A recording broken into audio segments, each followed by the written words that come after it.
Bienvenidos a un estudio más de la palabra de Dios. Seguimos estudiando un capítulo cada día. Siempre Dios tiene un mensaje para tu vida. Así que llegó el momento de decir, qué bueno que estoy estudiando la Biblia, dándole a la manito, dale like. Y si estás viendo por primera vez, estás entrando por primera vez a este canal, suscríbete ahora mismo. Y también, por favor, compartamos el mensaje de la palabra de Dios. Estamos en Éxodo capítulo 21. Aquí vamos a encontrar las leyes sobre los esclavos. Estas leyes eran más humanitarias realmente dentro del pueblo de Dios, dentro del pueblo de Israel, que era el pueblo de Dios de aquella época, recuerden. Eran más humanitarias dentro del pueblo de Dios que en otros pueblos vecinos. Cuando estudiamos y miramos la historia, los registros históricos, las investigaciones, así vamos a darnos cuenta de esa realidad. Hay varias razones también es bueno saber esas razones por las cuales un israelita quedaba como esclavo, un hebreo podía quedar esclavo por varias razones. Número 1, por venta de los padres. Número 2, por robar y no poder pagar. Número 3, por deudas no pagadas. Número 4, por voluntad propia a causa de la pobreza. Alguien se declara, como dicen hoy, se declaraba en bancarrota, en pobreza absoluta y se entregaba como esclavo. Quinto, por nacer esclavo. También de esa manera se hacía esclavo. Y la esclavitud israelita no era permanente, como sí era en otros casos, en otros pueblos. Después de 6 años de esclavitud, el esclavo al 7º año quedaba libre. Podía ser libre con algunas restricciones o algunos requerimientos. Vamos a leer versículo 1 al 6. Estas son las leyes que les propondrás. Si compras un siervo hebreo, 6 años servirá, pero al 7º saldrá libre, de balde, es decir, gratuitamente, sin pagar. Si entró solo saldrá. Si tenía mujer, su mujer saldrá con él. Si su amo le dio una mujer y ella le dio hijos o hijas, la mujer y sus hijos pertenecían al amo. Así que aquí vemos ya una restricción y él tendría que salir solo. Pero si el siervo dice, yo amo a mi señor, amo a mi mujer, a mis hijos, entonces no quiero salir, no salía. Entonces su amo lo llevará ante los jueces, lo arrimará a la puerta o al poste y le horadará la oreja con la lesna. Así será su siervo para siempre. Versículo 7, cuando alguien venda a su hija como sierva, ella no saldrá libre, como suelen salir los siervos. Si no agrada a su señor, por lo cual no la tomó como esposa, se le permitirá que se rescate y no la podrá vender a pueblo extraño cuando la deseche.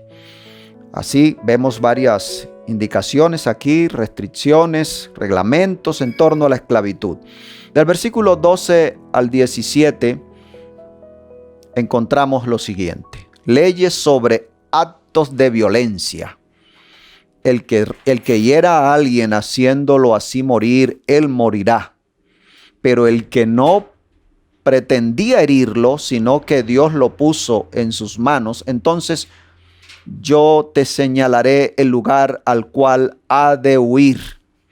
Pero si alguien se enoja contra su prójimo y lo mata con alevosía, de mi altar lo apartará para que muera. Vamos viendo las leyes en torno a actos de violencia. Encontramos leyes contra estos actos. Se aplicaba la pena de muerte solo en delitos que atentaban contra la vida. Por ejemplo, homicidios premeditados o asesinatos. En caso de homicidio involuntario, se proveía al ofensor protección en las llamadas ciudades de refugio. Él debía huir, debía correr lo más pronto posible a la ciudad de refugio y allí quedarse donde había un tribunal y se hacía juicio acerca del acontecimiento para corroborar que había sido involuntariamente. De esa manera podía ser declarado libre o inocente, pero si se encontraba culpable, pues entonces tenía pena de muerte. El versículo 17 dice lo siguiente: igualmente, el que maldiga a su padre o a su madre morirá. Este versículo indica que la autoridad de padres era sumamente tenida en cuenta, respetada. El versículo 22 al 24 nos habla de que, bueno, de la llamada ley del talión. Ojo por ojo, diente por diente. Era una ley que trascendió en esa época.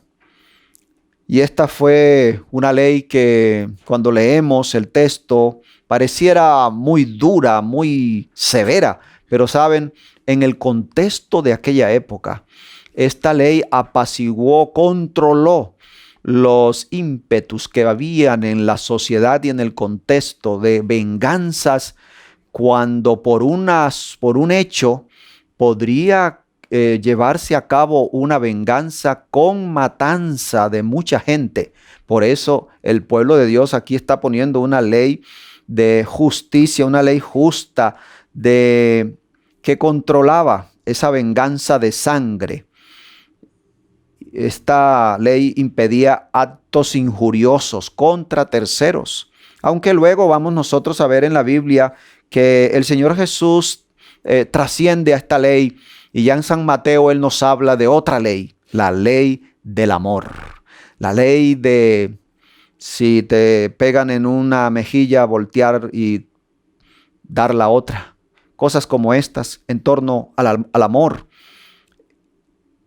Más tarde también esta ley del Antiguo Testamento se modificó. La ley de la retribución exacta con unos posibles pagos de rescate por ciertos daños causados. Eso ya lo encontraremos en el libro de Números. Desde el versículo 26 hasta el 36, aquí en Éxodo 21, encontramos las leyes sobre responsabilidades de amos y dueños. En todos los tiempos, queridos amigos y amigas, y en todas las sociedades vamos a encontrar las leyes, los decretos. Y vemos que son necesarias. Es siempre necesario tener una legislación que nos permita vivir en comunidad. Eso era lo que se buscaba. Era lo que se procuró con estas leyes que Dios permitió, las llamadas leyes mosaicas.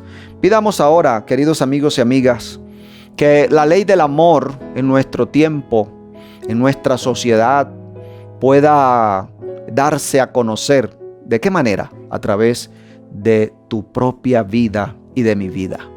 Somos llamados por el Señor Jesucristo en esta época, en medio de todos los tiempos. Siempre Dios está llamando a un pueblo, a unos seguidores que den otro tono, que den otra voz en torno a lo común y corriente.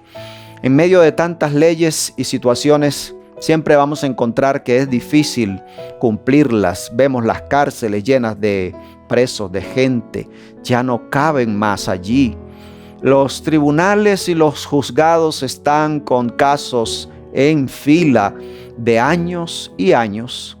Tal parece que realmente las leyes humanas no están logrando su objetivo.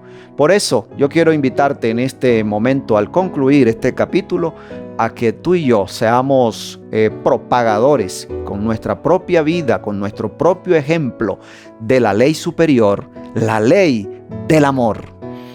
Queridos amigos, amigas, así llegamos a la conclusión de este capítulo de hoy, con ese llamado y con la invitación para que ahora compartamos este capítulo con nuestros contactos. Vamos a tener una oración. Querido Dios y Padre, gracias te damos porque en tu palabra siempre nos enseñas, siempre vamos a encontrar un mensaje. En este momento quiero pedirte la bendición para todos nuestros amigos y amigas que están escuchando o siguiendo este estudio. y que tú, Señor, proveas para cada uno en su necesidad, en su dificultad. Y al leer sobre las leyes, estas leyes antiguas para un pueblo antiguo, nosotros reflexionamos hoy en torno a que siempre las leyes son necesarias, pero necesitamos regirnos por una ley superior. Es tu ley, Señor, la ley del amor. Que podamos ser propagadores, que podamos ser un testimonio vivo de estas leyes implantadas en nuestro corazón. Te lo pedimos en el nombre de Jesús. Amén. Te deseo un lindo día. Que el Señor te bendiga.